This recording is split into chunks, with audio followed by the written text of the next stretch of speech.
অভাব অনটন থাকবে না। প্রিয় ভাই ও বোনেরা, এই জন্য শর্ত কি?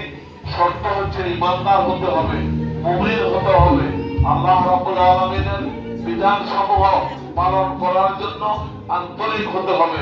কারণ পৃথিবীতে মানুষের যে চাহিদা, মানুষকে দিয়ে সেটি পূরণ সম্ভব নয়। আল্লাহ রাব্বুল আলামিনই পারেন প্রত্যেকটি মানুষের চাহিদা পূরণ করতে। আল্লাহ রাব্বুল আলামিনই এই পৃথিবীর সকল সম্পদের, সকল দ্বন্দ্বের মালিক। সুতরাং তিনি যদি আমাদের প্রতি সন্তুষ্ট হন, আমরা যদি তার অনুশাসন মেনে চলি, তাহলে আল্লাহ রাব্বুল আলামিনের পক্ষ থেকে রহমত এবং বরকত নাজিল হবে।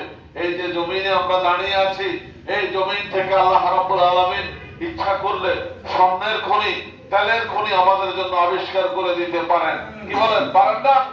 তাহলে কি আর বাংলাদেশ দরিদ্র থাকবে? এই জন্য শর্ত হচ্ছে আমাদেরকে ইমানদার এবং মুমিন হতে হবে। আল্লাহ রাব্বুল আলামিনের প্রিয় বান্দা হওয়ার জন্য আমাদের মধ্যে প্রতিযোগিতা থাকতে হবে।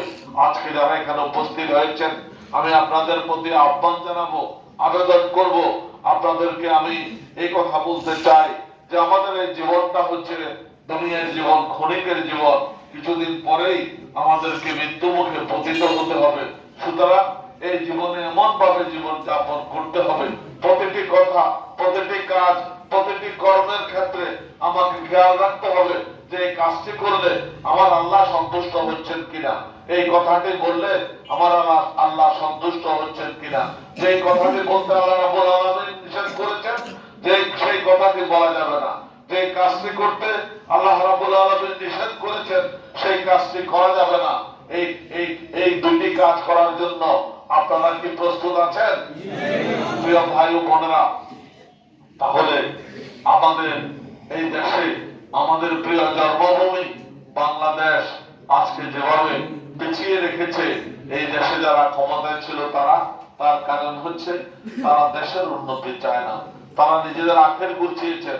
যারা এমপি মন্ত্রী হয়েছেন, প্রত্যেকে দেশে বিদেশে গাড়ি বাড়ির মালিক হয়েছেন। তারা এই দেশের সম্পদ লুট করে বিদেশে পাচার করেছেন।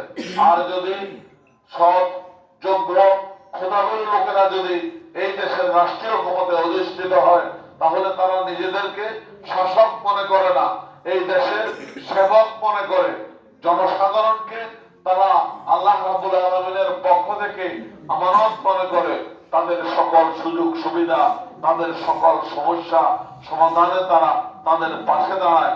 বাংলাদেশে এমন একটি রাষ্ট্র প্রতিষ্ঠার জন্য আপনাদেরকে আমরা আহ্বান জানাচ্ছি। প্রিয় ভাইরা আমার, তার একটি সুযোগ এসেছে।